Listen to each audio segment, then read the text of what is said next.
a gente vai perceber uma certa ironia de Deus em tratar dessas coisas. Olha só, os versículos de 5 a 9 vão nos falar a perspectiva de Deus desse negócio. Então o Senhor desceu para ver a cidade e a torre que aquela gente estava construindo. E o Senhor disse assim: essa gente é um povo só e todos falam uma só língua, e isso que eles estão fazendo é apenas o começo, e logo serão capazes de fazer o que quiserem. Vamos descer e atrapalhar a língua que eles falam, a fim de que um não entenda o que o outro está dizendo. E assim o Senhor os espalhou pelo mundo inteiro, e eles pararam de construir a cidade. E a cidade recebeu o nome de Babel, pois ali o Senhor atrapalhou a língua falada por todos os moradores da terra, e dali os espalhou pelo mundo inteiro. Quando eu olho para esse texto, é interessante a gente notar a maneira como Deus lida com o que aconteceu lá em Babel. E a perspectiva de Deus vai nos mostrar ações corretivas, 3 atitudes que o homem estava trazendo no seu coração, e de uma maneira irônica Deus corrige. A primeira coisa é que Deus toca na arrogância desse homem. Olha só, eles tinham acabado de inventar a mais alta tecnologia dos tempos deles. Eles aprenderam a fazer tijolo. Essa era a mais alta tecnologia. E descobriram que podia cimentar o tijolo com betume. Que maravilha! E olha só a cabeça do homem, arrogante. Agora que eu aprendi a construir com tijolo e betume, eu vou fazer uma torre que chega no céu. Está entendendo? Arrogância. E aí, na linguagem da Bíblia, vem uma ironia. Deus olha do seu céu, não é? E aí é usada uma linguagem bem humana e diz assim: eu vou descer para dar uma olhada nisso, porque a torre era tão grande que Deus tinha que descer do céu para ver. Alguns comentaristas faziam até uma brincadeira, dizendo assim: não tinha nenhuma lupa, não tinha nenhuma, como é que chama aquele negócio que vê os astros lá no céu? Como é que é? Telescópio. Nossa, que do céu ele conseguisse ver aqui na terra a torre grande de Babel. E aí já começa Deus trabalhando com ironia a arrogância desse homem. Rapaz, você só aprendeu a fazer tijolo e está achando que você é dono do mundo. Segunda coisa que Deus vai trabalhar aqui, Ele não trabalha só a arrogância, porque nessa ironia Ele está dizendo: olha, você aprendeu a fazer um pouquinho de lama com um pouco de sujeira, aprendeu a secar um pouquinho no sol, botar no forno, cimentar com betume, e acha que é a coisa maior do mundo. Você, rapaz, continua sendo homem. E Deus então toca nessa arrogância humana, porque esse homem nunca chegou sozinho, sequer perto da morada de Deus. Eu olho para a nossa vida e fico pensando como Deus toca a nossa arrogância quando mostra com ironia a nossa pequenez. Quando a gente começa a estudar a história, a gente vê como Deus mexe com ironia nessas coisas. Vocês lembram de um navio chamado Titanic? E vocês lembram das reportagens no começo do século XX, quando aquele navio fez aquela fatídica viagem até Nova York, onde os jornais diziam que esse era um navio tão perfeito que nem Deus podia afundá-lo. E na primeira viagem, como uma ironia do mundo, Deus está dizendo: não tem nada tão perfeito na vida humana que não possa ser tocado por Deus. Eu falei hoje de manhã que a gente olha para aquilo que aconteceu com as Torres Gêmeas de Nova York e lembrar que eles eram o marco do World Trade Center, né? O centro mundial do comércio. E de repente, numa manhã, e eu acho que muitos que estão aqui viram isso com seus olhos, de uma maneira surpreendente, aquelas duas torres ruíram. Porque não há torre humana capaz de alcançar a grandeza do Deus que criou com a palavra do seu poder todo o céu e toda a terra, os bilhões de galáxias que existem nesse universo. Deus toca a minha arrogância quando as pequenas coisas da minha vida eu não consigo controlar. Você já parou para pensar como Deus mexe com a nossa arrogância? Quando Ele pega uma coisinha muito pequenininha e a gente não consegue controlar. Eu estou numa fase da vida muito chata, que Deus tem que quebrar minha arrogância fácil. Porque eu vou olhar alguma coisa para fazer, especialmente se eu tiver que fazer com as mãos, e eu não enxergo, eu tenho que botar o óculos. E eu vou ter que falar baixinho, acho que está na hora de trocar o óculos, porque nem quando eu ponho o óculos eu consigo fazer direito. E sai tudo errado. E é uma coisa tão simples. Queridos, você já viu como tem pequenas coisas que Deus às vezes coloca na tua vida para dizer para você que você é só homem? Hoje eu estava orando com uma irmã aqui na frente e me veio um sentimento terrível de incompetência, porque eu sou só homem. Aquela irmã estava desesperada, numa angústia tão grande, e dizia: pastor, me fala o que Deus quer, me fala. E lá dentro de mim eu dizia assim: eu não sei, eu sou só homem. E eu falei para ela: minha irmã, eu não sei, eu sou só homem.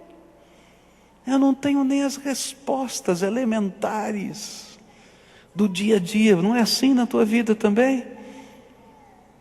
E às vezes a gente acha que descobriu que faz tijolo e tá bom. E Deus, com ironia, coloca uma coisinha muito pequenininha. Um motor do carro que quebra, uma bateria que não funciona, quebra todo o seu esquema de vida, não é? Uma ferramenta que você perde. Hoje eu estava procurando a chave do carro. Oh, que coisa! Você já procurou a chave do carro? Já procurou? Que coisa horrível! Estava procurando a chave do carro. E a chave do carro estava, porque eu sempre perco tudo, né? Então, tem um lugarzinho na minha casa que eu penduro a chave do carro. E eu fui lá, olhei para o dado daquele negócio e não vi a chave do carro. E saí procurando pela casa inteira. Adivinha onde ela estava? Lá no lugar. Que coisa eu sou! E você? Sabe por quê? Nós somos só humanos. A nossa visão nos engana. O nosso ouvido nos engana. A nossa sabedoria não é a sabedoria do universo. Então Deus olha às vezes para a nossa arrogância com ironia e deixa você perder a chave. Deus olha para a nossa arrogância com ironia e o teu computador não liga. Já aconteceu com você? Aí você fica procurando, né? E o pior é quando você liga para o técnico e diz assim: você já viu se está ligado na tomada? E aí você diz assim: não está ligado na tomada. Já aconteceu com você? Espero que nunca, é uma vergonha horrível.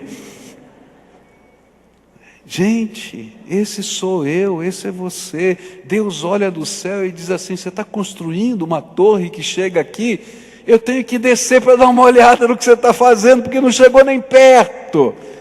Para com isso, você é só homem. Há uma expressão no Velho Testamento tremenda, quando fala do orgulho de Israel, e Deus diz assim: ó vermezinho de Jacó. E eu, quando leio a Bíblia, eu fico pensando, né? Eu fico imaginando uma minhoquinha botando a cabeça para fora e falando com Deus assim, com muita braveza. E Deus olha assim: ô minhoca, fica quieta. Quem é você? Esse sou eu, esse é você. Segunda coisa que esse texto vai falar: Deus não apenas toca na nossa arrogância, Deus toca no orgulho que a gente tem. Olha só o que aconteceu. Babel, na língua daquele tempo, ou na língua dos sumérios, daquela região, significa portal dos deuses. Eles estavam construindo um portal para os deuses, uma religião em que eles pudessem controlar Deus. Mas Deus fez o portal dos deuses humanos virarem lugar de confusão. E Babel, depois daquele dia, se você não estudar uma língua antiga, suméria, você não vai saber que chama portal dos deuses, porque em todos os lugares do mundo, Babel é sinônimo de confusão. E Deus está fazendo aqui outra vez uma ironia, e está dizendo: olha, aquilo que você acha que é o portal dos deuses, que você vai controlar o universo, virou confusão na nossa vida. E Deus toca o nosso orgulho quando Ele mexe com o que domina e controla a nossa vida, e faz com que o que parecia antes, para mim, um portal dos deuses, ser uma porta das confusões nos relacionamentos, nas emoções, nos sentimentos, nas posses da nossa vida. Às vezes, há algumas coisas que estão nos desviando de Deus. Às vezes, por exemplo, a gente está num sonho tremendo de construir a nossa vida nesse ângulo ou naquele ângulo, e no nosso orgulho nós nos afastamos de Deus.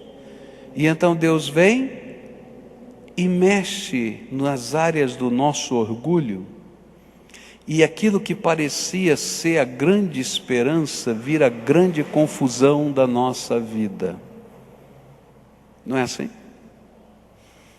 Essa semana eu conversava com o senhor, e esse senhor veio dar o seu testemunho, viajou de uma cidade aqui, e ele é ouvinte do nosso programa de rádio, viajou de longe para dar o seu testemunho, para falar exatamente isso.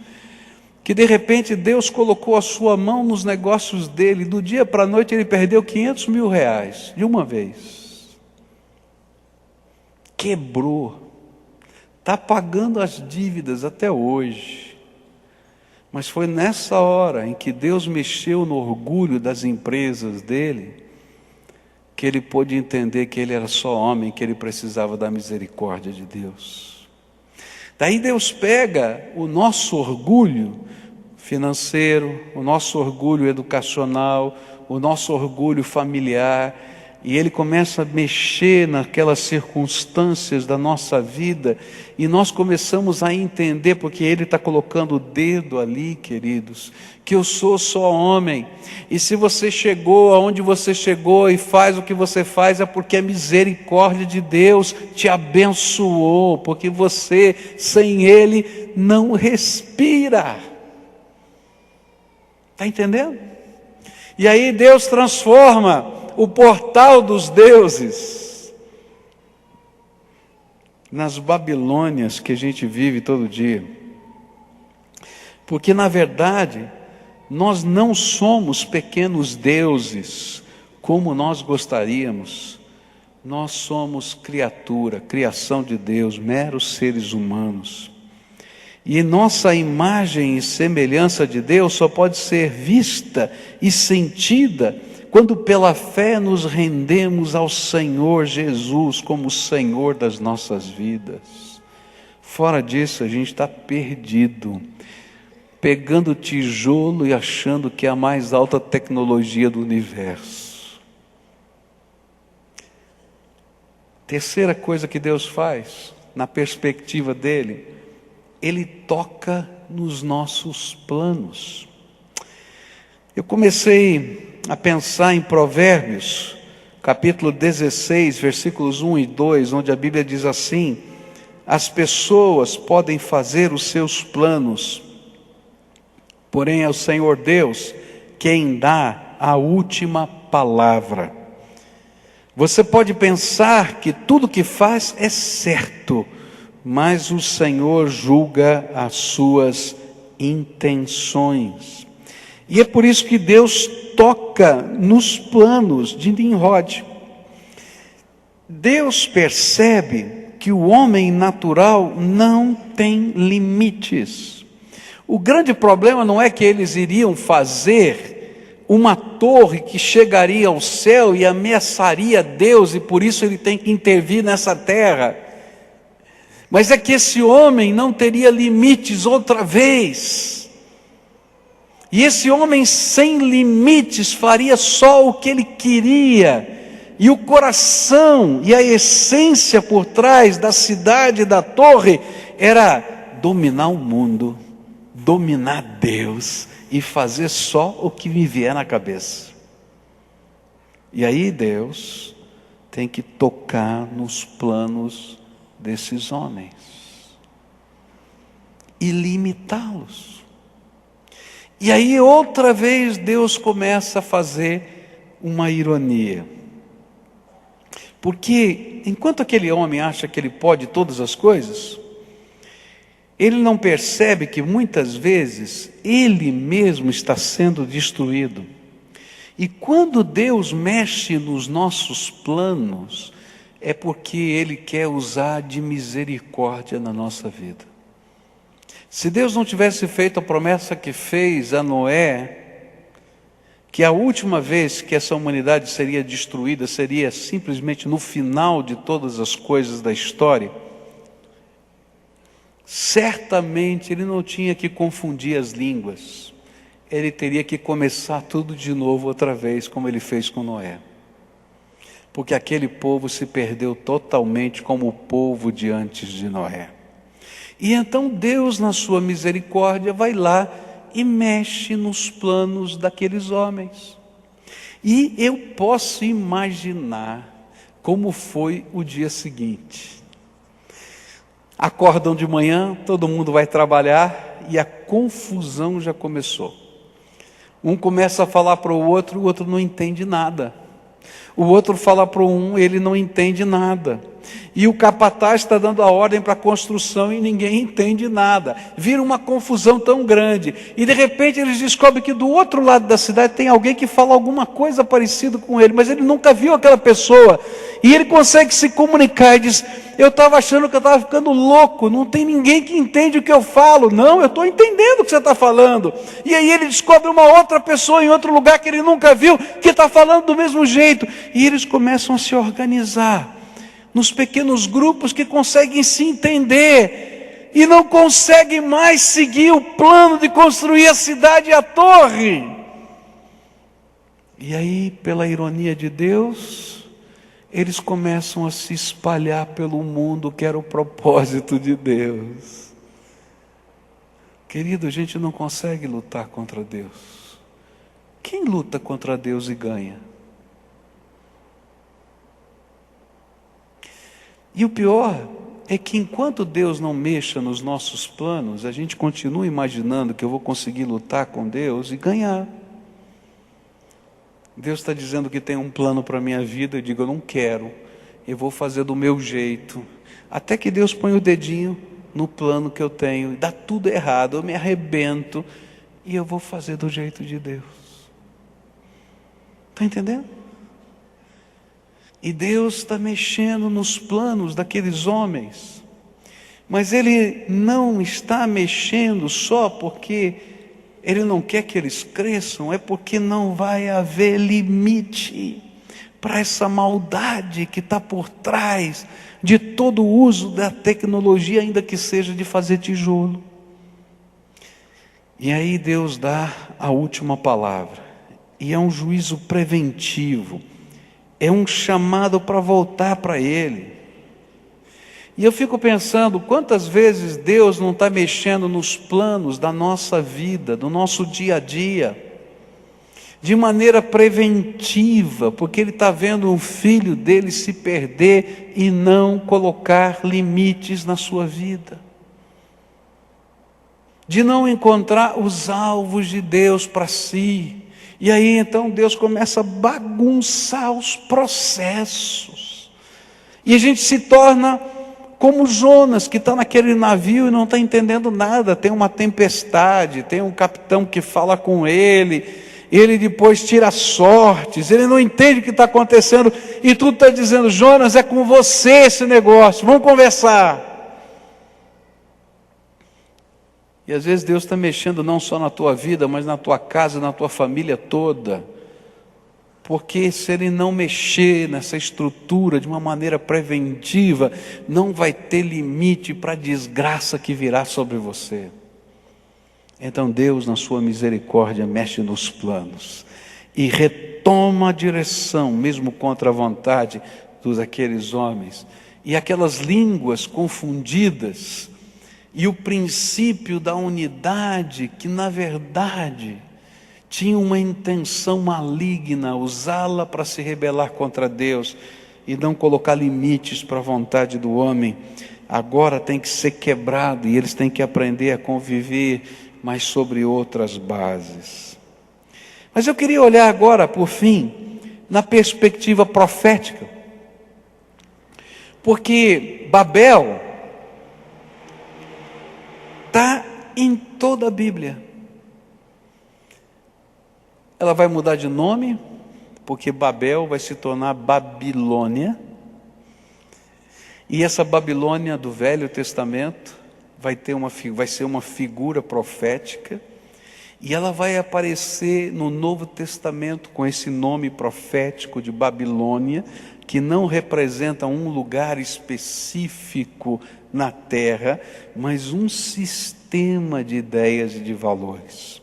E quando eu olho para essa visão profética sobre a Babilônia ou Babel, eu vou ver a cidade de Deus, Jerusalém. E aí a gente vai ter um contraste nesta profecia. A Bíblia vai falar que a Babilônia ou Babel sempre vai representar o deslumbre desse mundo. Eu tive a oportunidade de ir a um museu na Alemanha, e nesse museu da Alemanha tem um pedaço dos muros da Babilônia antiga. É incrível o que existia de tecnologia naquele tempo. Os muros da Babilônia antiga, e a Babilônia, os jardins da Babilônia, são considerados uma das 7 maravilhas do mundo antigo. Os muros da Babilônia antiga, eles eram como se fosse de azulejo, pintado. E esses muros da Babilônia, altíssimos, tinham os desenhos dourados naquele azul do fundo daqueles azulejos. Eram pequenos azulejos com pequenos tijolos, lindíssimos. Um pedaço daqueles muros estão lá naquele museu. Uma réplica do que seriam aqueles muros e os jardins intercalados no meio deles. Era uma coisa lindíssima. E aí, quando você olha aquilo, você vê uma das maravilhas da humanidade. Mas ali por trás existia toda uma ideia, todo um valor por trás. E é disso que a profecia vai falar. E você vai encontrar a figura da Babilônia aparecendo no livro do Apocalipse, no capítulo 14, até o capítulo 22, quando vai aparecer 21 e 22, a Nova Jerusalém. E ali nós encontramos 2 cidades que se contrapõem profeticamente. A Babilônia profética é a cidade dos homens, é a cidade da tecnologia, da ciência, é a cidade do governo, é a cidade da política, é a cidade do domínio, é a cidade que representa que a gente pode fazer o que a gente quiser, quando a gente quiser, da maneira que a gente quiser. E a Nova Jerusalém, capítulos 20, 21, 22, a gente vai encontrar a cidade de Deus que desce e encontra os homens. onde nós nos tornamos adoradores de Deus, onde o Senhor é a luz dessa cidade, onde não há mais doença e enfermidade, não porque uma tecnologia foi inventada para curá-la, ainda que Deus permita isso para o nosso bem, mas porque o Senhor cura toda a nossa enfermidade e a nossa comunhão com Ele nos dá vida eterna. Só que nessa Babilônia profética, a gente vai descobrir quem está por trás desses ideais de Nimrod lá em Babel, ou da Babilônia da antiguidade, ou da Babilônia do futuro. E fica claramente colocado que esta cidade, ela está sob o controle de Satanás. Ela é controlada pelos propósitos de Satanás. E meus queridos, é isso exatamente o que está escrito na Bíblia, em Efésios, capítulo 2. A gente vai ler nos versículos de 1 a 4, que o curso deste mundo, o jeitão que esse mundo está seguindo, ele tem uma inteligência por trás, e essa inteligência é segundo os principados e potestades. E o que aparece como a maior descoberta humana tem por trás propósitos escusos e agendas de controle, de direção, e assim vai. E o livro do Apocalipse vai dizer que essa Babilônia, não é? Ela tem algumas características. Lá no Apocalipse, quem determina a ética? Segundo a Bíblia, naquela Babilônia vai ser o lucro. O que dá resultado aqui determina o que eu devo e posso fazer. Se vai dar mais lucro, então não faz tanto mal se a gente matar algumas pessoas. Não tem problema não. Faz uma guerrinha aí, mata alguns, está tudo bem, a gente ganha mais dinheiro. Está entendendo? É claro que isso vem tudo empacotado para presente. Essa Babilônia vai construir, segundo Apocalipse 14 até 20, uma religião universal que vai poder controlar a fé de modo inclusivo. O que eu quero dizer com isso? Quando você lê o Apocalipse, vai descobrir que essa sociedade vai crescer, essa Babilônia está em formação desde Babel, até um dia em que Deus vai intervir, e ela está construindo algumas coisas, e duas serão as grandes mensagens da Babilônia do futuro: a mensagem de paz universal, a mensagem de prosperidade universal. E em torno dessas duas ideias boas, paz e unidade, virão os veículos dessa paz e dessa unidade. E um dos veículos dessa paz e dessa unidade vai ser construir uma religião universal, inclusiva, que caiba qualquer pessoa, de qualquer fé, de qualquer lugar, para que não haja separação de ideias, nem pessoas que tenham ideias diferentes. Porque se houverem ideias diferentes, não vai haver plenitude da paz. E então a gente vai criar um sistema religioso, vai ser criado nessa terra um sistema religioso em que não haja lugar para as diferenças, para as opiniões, em nome da paz. Está entendendo? Porque sempre lá na Babel antiga, a intenção de formar uma religião não é servir a Deus, é controlar Deus para os nossos propósitos. E não vai haver apenas uma religião universal, vai haver um sistema de comércio universal, e tudo vai estar ligado nesse sistema de comércio universal, diz a Bíblia. E você já deve ter ouvido falar sobre o número da besta, né? O 6666. Bom, O grande símbolo desse número é que você não consegue comprar nem vender, nem fazer absolutamente nada, se você não tiver uma marca nas costas da sua mão ou na sua testa. E aí o seu chip, tá? Essa marca faz tudo acontecer. E você está ligado a esse sistema universal. E se você estiver fora desse sistema politicamente, se você estiver fora desse sistema religiosamente, se você estiver fora desse sistema economicamente, você não existe. E outra vez a gente constrói uma cidade e constrói uma torre. Está entendendo? A Bíblia fala sobre essas coisas profeticamente. E vai dizer mais, que esta cidade, ela vai criar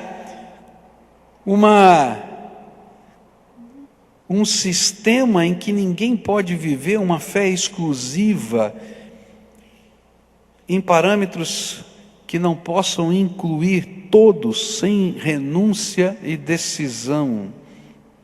Ou você se acha um jeitinho de fazer tudo isso, senão não vai funcionar. Ela é descrita, essa cidade, como a prostituta que cavalga a besta e que controla pela força do seu poder e influência o sistema de governo, comércio, comunicação do mundo. É claro que quando a gente lê o Apocalipse, existem figuras, as figuras não dão para ser interpretadas diretamente, dizer, olha, é isso, é exatamente assim, mas o que está por trás é que essa Babilônia, essa sociedade, não é a noiva de Deus, é a prostituta, e ela cavalga a besta que representa o poder de Satanás atuando aqui na terra. Mas esta cidade vai ser destruída, e essa cidade vai ser julgada, e esta sociedade vai ser condenada por Deus, e essa vai ser a última intervenção de Deus nessa terra. Porque a Bíblia diz que vai chegar um dia, que é o dia do juízo final, em que todo esse sistema de valores de Babel, que percorre a nossa história, vai ser julgado por Deus. E aí vem os capítulos 20, 21 e 22 do livro do Apocalipse, onde Babel é julgada. E é interessante que capítulo 14 até o capítulo 19 fala das maneiras como Deus vai julgar Babel, como Deus vai julgar a Babilônia profética, e Deus começa a intervir, e você vai ver os ais, você vai ver os sinais que vão acontecer, as manifestações de Deus, até que toda a tecnologia desse universo não consegue segurar aquilo que está acontecendo no universo por intervenção de Deus, e o homem descobre que ele é só homem. E aí a Bíblia coloca algumas coisas tremendas, como chama de dia do juízo do Senhor, ou o dia do Senhor, onde o sol se escurece, onde astros do céu começam a cair na terra, e toda a tecnologia, e toda a sabedoria, e todo o sistema de comércio, e toda a religião controlada não tem resposta, porque o homem continua sendo só homem. E nessa hora, em que os homens estão procurando um buraquinho para se esconder, aparece-se do Oriente ao Ocidente, lá nas nuvens, Jesus, com os seus anjos, aqueles que já morreram em Cristo ressuscitados, e aqueles que estiverem vivos naqueles dias serão levantados num piscar de olhos, diz a Bíblia, e se encontrarão com o Senhor nas nuvens. E enquanto está caindo a Babilônia, está descendo dos céus a nova Jerusalém de Deus, que é chamada da noiva do Senhor, e toma o seu lugar por toda a eternidade, porque não há lugar para Babel, nem para Babilônia, na presença de Deus. E é por isso que o apóstolo Paulo vai dizer que nós somos cidadãos de uma outra cidade, a Nova Jerusalém Celestial. Essa é a nossa verdadeira cidadania, porque todos esses sistemas humanos vão ruir um dia. E aquilo que você acha ser a mais alta tecnologia vai virar obsoleta em pouco tempo. E vai ficar tão obsoleta quando a grandeza de Deus se revelar. Eu não estou dizendo que Deus não use a nossa tecnologia para nos abençoar. Eu uso quase tudo que eu posso da tecnologia. Mas eu quero dizer que eu continuo crendo que eu preciso da intervenção do Todo-Poderoso na minha vida. O problema não é esse, o problema é onde está o meu coração. O problema é quem controla a minha vida. Será que eu quero construir um nicho para Deus? Ou quero que Deus construa o seu trono e reine sobre o meu coração? Quem é o Senhor da tua vida? A tua arrogância, o teu orgulho, a tua sabedoria, ou o sentimento de dependência do Deus vivo na tua alma? De que cidade você é cidadão? Agostinho escreveu isso, a respeito disso, no ano 300 depois de Cristo. Ele escreveu um dos documentos teológicos mais lidos até hoje, Cidade de Deus e Cidade dos Homens. E ele disse o seguinte, que a cidade de Deus está dentro da cidade dos homens, na medida em que nós, servos do Senhor, estamos aqui. Não como nos comprometemos com as maneiras de viver e de pensar dessa sociedade, mas vivemos uma contracultura todo dia, onde exalta o nome de Jesus, até o dia em que a cidade de Deus eterna desça do céu e tome o seu lugar eternamente, e a cidade dos homens, a Babel, a Babilônia, deixe de existir.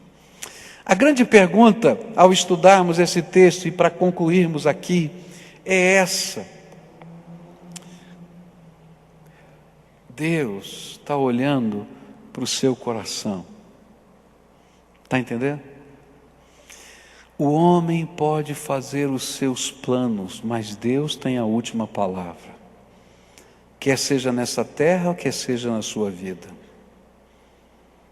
E Deus está olhando para o seu coração.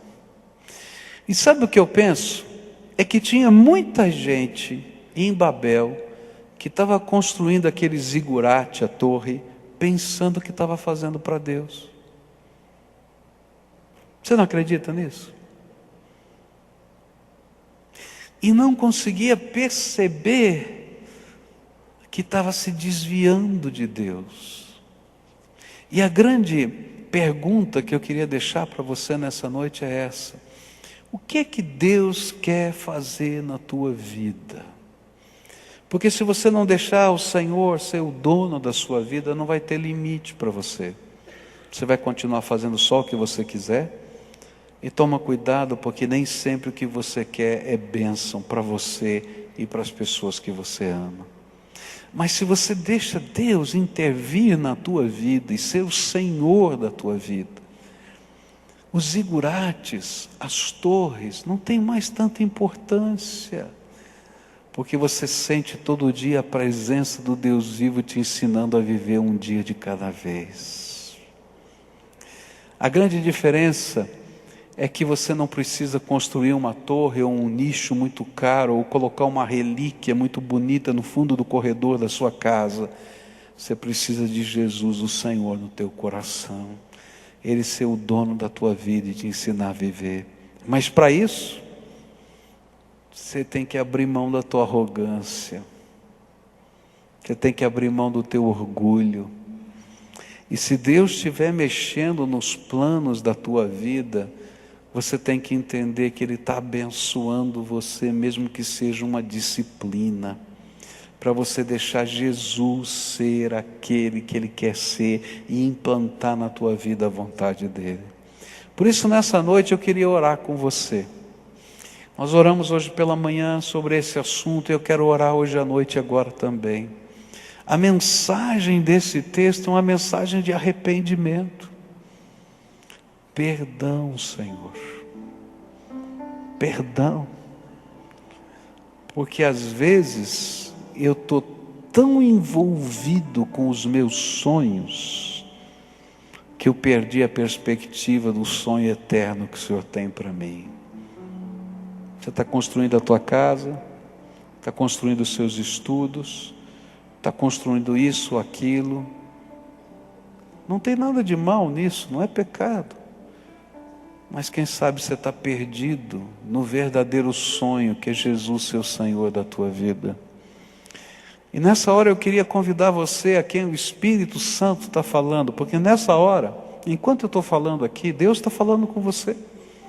Eu acho tremenda a dinâmica de Deus, porque Ele aplica a palavra do seu Espírito no coração da gente, e a gente começa a entender o que está acontecendo dentro da gente, porque Deus está falando conosco. E se o Espírito de Deus estiver falando com você, e Ele estiver mostrando áreas da tua vida que você não se rendeu, que você quer fazer só o que você quer,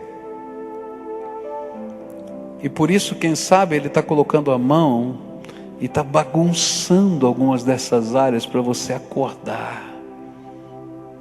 E você não consegue entender por que está dando tudo errado. Está dando errado porque se Deus não colocar limites, você vai se perder ainda mais e vai se machucar muito mais. E agora, então é hora de rendição. E dizer, Senhor, me perdoa, porque eu estou querendo fazer tudo do meu jeito, segundo a minha cabeça, e lutando contra o Senhor. Tenha misericórdia de mim. E aí você vai entregar ao Senhor tua vida, tuas cidades e tuas torres. E talvez Deus vai dizer para você, eu não tenho nada a ver com essas cidades, nem com essas torres. Eu vou te colocar em outro lugar. E olha, Deus faz isso mesmo, mexe na nossa vida. Mas eu quero dizer para você que a coisa mais tremenda e abençoadora é a gente estar no centro da vontade de Deus e ser conduzido por Ele. Porque aí a gente não está sendo enganado ou controlado por forças escusas que estão gerindo a cidade dos nossos tempos. Mas nós vamos estar ouvindo a voz do nosso Criador que nos ama e que tem um propósito para a nossa vida. Por isso, se você é essa pessoa a quem o Espírito Santo está falando, eu vou te convidar para você sair do seu lugar, para a gente orar junto aqui. Uma oração de rendição, de confissão, de entrega, de arrependimento. E a primeira grande tentação que você vai sofrer vai ser dizer, tá bom, sou eu que preciso, mas vou fazer do meu jeito. Querido, você está fazendo do teu jeito a vida inteira. Não funciona. A grande diferença é fazer do jeito de Deus, é obedecer a Deus, é ouvir a Deus, é se render a Deus. E é por isso que eu chamo você aqui na frente, porque não é natural. Ninguém gosta de sair do seu lugar para vir à frente. Mas se eu estou ouvindo a voz, eu vou obedecer aquilo que o Espírito está falando no meu coração. Então, se você é essa pessoa, vem para cá agora em nome de Jesus. Se você está aí em cima na galeria, vai descendo aqui na galeria. É rendição, é entrega. Senhor Jesus, do teu jeito, da tua maneira. O que é que o teu Espírito está falando comigo, Senhor? Você sabe, porque o Espírito falou coisas muito específicas para você, e você entende isso, porque o Espírito fala conosco. Então vem para cá. Arrependimento, meia volta, seguir o projeto de Deus, deixar o projeto da gente, deixar de ser iludido e fazer de conta que está adorando a Deus, construindo uma torre que Deus não quer, para fazer aquilo que Ele quer na tua vida. Então, se o Espírito está falando, vem para cá, filho, vem para cá, filha, vem aqui, moço, moça, homem, mulher, criança, quem estiver aqui que o Espírito está falando, vem para cá agora, em nome de Jesus. Esse é o tempo do Senhor na nossa vida, e nós vamos buscar a face de Deus, e nós vamos orar ao Senhor, e a gente vai dizer, Senhor, chega de arrogância, chega de orgulho. Eu quero me render, quero aprender a andar com o Senhor. Que é a nossa vida. Você não tem controle nem do dia de amanhã. Eu preciso da graça de Deus, e você também. Vem para cá, se o Espírito Santo está falando com você. E se tiver alguém que está se sentindo preso, amarrado, oprimido, na autoridade do nome de Jesus, eu quero dizer ao inimigo que oprime você está proibido de tocar nessa vida. E na autoridade do nome de Jesus, eu quero dizer, você tem toda a liberdade de tomar sua decisão. Então tome a sua decisão agora, em nome de Jesus. Se o Espírito está falando com você, vem para cá agora, porque você é responsável pelas suas decisões. O teu futuro, você vai escrever com a caneta de Deus. Mas quem escolhe escrever com a caneta de Deus é você. Não tem mais ninguém que possa fazer isso. E agora você que veio aqui à frente para orar, a primeira oração é tua. Você vai pedir para Jesus intervir na tua vida. O que Ele falou que você tem que entregar? O que Ele tocou no teu coração? Onde Ele está mexendo na tua vida? O que Ele ministrou para você? Essa oração ninguém pode fazer por você. Então agora você vai pedir: Jesus, eu vou entregar na tua mão minha vida, os meus sonhos, os meus planos, o meu jeito, e eu quero aprender a viver debaixo da tua graça. Me ensina a viver debaixo da tua graça.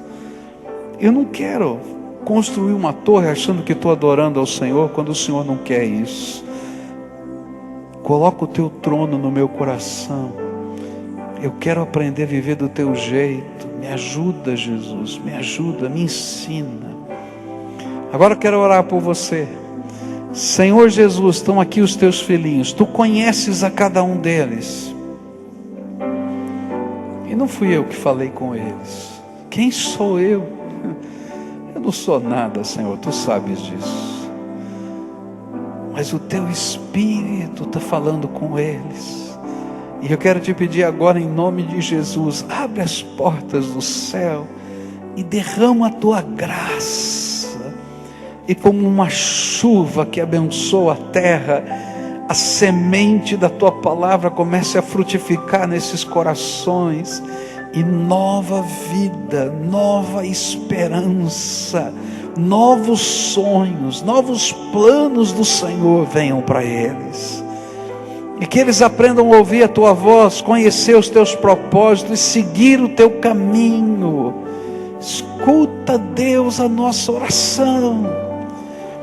E que naquele dia, quando a Jerusalém eterna aparecer, que nós estejamos com o Senhor nas nuvens. E que essa cidade, morada eterna daqueles que te temem, Senhor, possa, Senhor, ser parte da nossa vida por toda a eternidade. Ah, Jesus, abençoa esses teus filhos. E enquanto estamos vivendo no meio das Babilônias desse tempo, que sejamos o povo de Deus, a cidade de Deus no meio da cidade dos homens. Talvez eles não nos entendam, mas não faz mal, porque nós amamos o Senhor e queremos viver do teu jeito nessa terra. Manifesta a tua graça aqui entre nós, derrama a tua bênção, e que esses teus filhos recebam a graça de Jesus sobre eles. É aquilo que nós oramos no teu nome. Amém e amém.